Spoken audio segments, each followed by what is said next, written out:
Assalamualaikum warahmatullahi wabarakatuh. Alhamdulillahirrabbilalamin wa bihi nasta'inu ala umurid dunya waddin. Wassalatu wassalamu ala asyrafil anbiya wal mursalin sayyidina Muhammad wa ala alihi wa ashabi ajma'in. Subhanaka la ilma lana illa ma 'allamtana innaka antal alimul hakim. Bapak Ibu sekalian, kita tidak mungkin hidup sendiri. Karena manusia itu ijtima'iyun bitab'i. Karakternya adalah bermasyarakat, bersosial. Makanya kehidupan dalam keseharian kita berbangsa, bernegara, bermasyarakat, bertetangga, di paling kecil adalah berkeluarga. Dan masyarakat yang antisosial biasanya ada kegelisahan tersendiri, tapi orang yang banyak bermasyarakat biasa ada ketenangan sendiri. Oleh karena itu dalam ibadah kita itu berjamaah itu disunahkan. Seperti sholat berjamaah, kalau sholat sendiri itu hanya dapat 1 pahala, ketika rame-rame bisa 27 pahala, itu berarti kan berapa? 2700% dengan kita berjamaah. Bahkan hal yang kecil itu bisa diselesaikan dengan cara berjamaah. Sapu kecil itu nggak bisa 1 lidi, tapi ketika rame-rame lidinya itu bisa membersihkan. Itulah kehidupan kita, butuh berjamaah. Dan pada saat kita berjamaah itu harus ada pemimpinnya.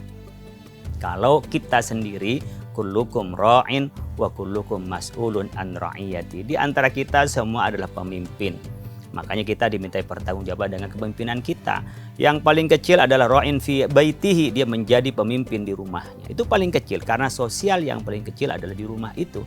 Kemudian pada masyarakat di skala lebih besar, tetangga, kemudian masyarakat seperti halnya negara sampai bangsa dunia adalah menjadi masyarakat. Tapi yang ingat semua pasti adalah pemimpinnya. Bahkan kalau kita perjalanan lebih dari 1 orang, pasti harus diangkat 1 pemimpin. Apalagi 3 orang, 5 orang, namun tidak boleh kita tidak ada pemimpin. Tetapi ingat, siapa yang perlu diangkat oleh jadi pemimpin? Tidak semua orang bisa jadi pemimpin. Kadang-kadang kita pandai untuk memberi contoh, tapi sulit untuk menjadi contoh. Orang perjalanan, kalau cari pemimpin pada saat perjalanan, tidak perlu cari orang yang sangat pintar.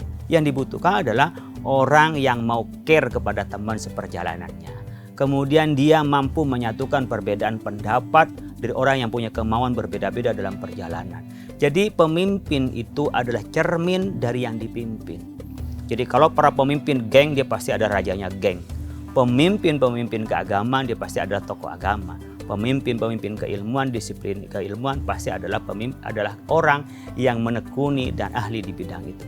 Oleh karena itu pemimpin adalah cermin dari masyarakatnya, mir'atun limujtama'ihi, menjadi cermin dari masyarakat yang dipimpinnya. Tapi ada satu yang tidak boleh dilepaskan oleh kita sebagai pemimpin adalah keteladanan. Jadi kita harus menjadi teladan dari apa yang menjadi norma ketentuan di dalam kehidupan kita. Sekarang ini Bapak Ibu sekalian, seringkali kita melihat sulit untuk mencari pemimpin yang menjadi teladan. Bergembar-gemborkan hidup sederhana padahal dirinya mewah-mewahan. Mungkin barangkali insan KPK dimanapun berada kita menyaksikan penegak hukum malah menjadi proses hukum. Orang-orang yang bicara soal moral ternyata menjadi orang yang dipermasalahkan, bahkan saya pengadilan berkenaan dengan moral. Tidak sedikit juga tokoh agama, tidak sedikit juga penegak hukum. Bahkan orang yang harus membangun ekonomi malah dia hanya menciptakan masalah di dalam ekonomi, kebangkrutan, kemiskinan dari ekonomi. Oleh karena itu tidak boleh kita memimpin ini menjadi orang yang berbeda apa yang diucapkan, apa yang menjadi ketetapan dari perilaku kita. Disebut dengan kepemimpinan, memimpin dengan hati, memimpin dengan perilaku, memimpin dengan contoh yang akan bisa dilakukan oleh masyarakat. Ini tidak mudah kita lakukan. Ini butuh yang pertama adalah bimbingan dari Allah Subhanahu wa Ta'ala. Puasa ini mengajarkan kita sekalian untuk bagaimana menjadi teladan di dalam kepemimpinan itu. Apa di antara keteladanan? Kalau saya sebagai kepala rumah tangga, di rumah saya sebagai bapak, saya tidak akan memerintahkan kepada anak saya, istri saya untuk berpuasa sementara saya tidak berpuasa. Bahkan di dalam kerangka kita yang sifatnya hubungan keluarga, makan bersama, kita tarawih, sholat adalah bersama-sama. Untuk apa? Menunjukkan bahwa puasa ini menjadi sarana untuk kita melatih kepemimpinan. Kalau kita bicara soal norma, bicara ketentuan oleh Allah dari Allah Subhanahu wa Ta'ala, kita lakukan di dalam bentuk kepemimpinan itu. Maka dimanapun berada, institusi, lembaga yang pemimpinnya tidak bisa menjadi teladan, sulit untuk dilakukan. Untuk penegakan, untuk tercapainya dari sebuah visi misi dari lembaga itu. Kita bisa melihat ambruknya sebuah perusahaan. Kita melihat bagaimana bank ya, lembaga keuangan itu bisa hancur lebur. Kenapa? Karena ada kecurangan orang dalam. Bagaimana pemimpinnya tuh nyolong ya dengan apa yang dia pimpin. Itu ada keuangan yang bangkrut seperti itu. Lembaga-lembaga yang akhirnya menjadi krisis kepercayaan. Kenapa? Karena pemimpinnya itu tidak menjadi contoh dari apa yang dipimpinnya. Penegak hukum sementara dia melanggar hukum. Bagaimana dia harus membersihkan di tempat yang harus dia lakukan sementara dia sendiri adalah kotor. Nggak mungkin sapu kotor dapat membersihkan tempat itu. Maka Islam memberikan contoh Nabi Muhammad SAW. Laqad kana lakum fi Rasulillahi uswatun hasanah. Jadi memberikan contoh dan sekaligus menjadi contoh. Jadi mulai kecil Nabi tidak pernah menjadi preman. Mulai kecil Nabi tidak pernah menjadi orang yang kufur.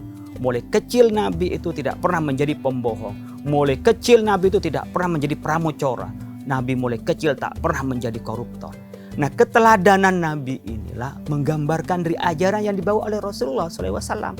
Dalam dirinya tidak ada yang bertentangan dengan apa yang diucapkan.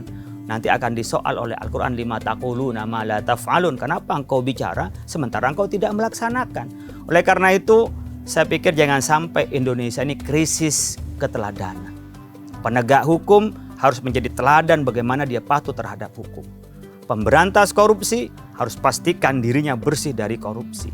Bukan berhenti setelah jadi pengurus atau menjadi orang yang berwenang. Bukan, memang sedari awal adalah orang bersih berkenaan dengan penegakan hukum. Begitu juga tentang kebijakan-kebijakan. Pastikan kita menjadi orang yang biasa taat. Orang yang lumrah dengan ketaatan itu sehingga dia melaksanakan amanah itu dengan baik. Oleh karena itu, Bapak sekalian, Ramadan itu mengajarkan kita pada kepatuhan. Mengajarkan kita kepada ketundukan, sam'an wa ta'atan, fimtisali awamir, dan mengikuti perintah Allah dan menjauhi larangannya. Dan pada saat itu juga kita bisa menjadi teladan, dan siapapun yang bisa menjadi teladan, dia berhak menjadi pemimpin karena dia akan melayani masyarakat dengan penuh hati dan penuh iman dan penuh keteladanan sehingga bisa dicontoh oleh orang-orang yang dipimpinnya. Mudah-mudahan bermanfaat, mudah-mudahan kita oleh Allah Subhanahu wa taala dilindungi dan diberikan hidayah menuju kebaikan dan mampu menjadi pemimpin bagi diri kita sendiri, pada keluarga kita, masyarakat, bangsa dan negara, bahkan menjadi teladan dan menjadi contoh sebagai pemimpin di dunia ini. Terima kasih. Wallahul muwaffiq ila aqwamit thoriq. Assalamualaikum warahmatullahi wabarakatuh.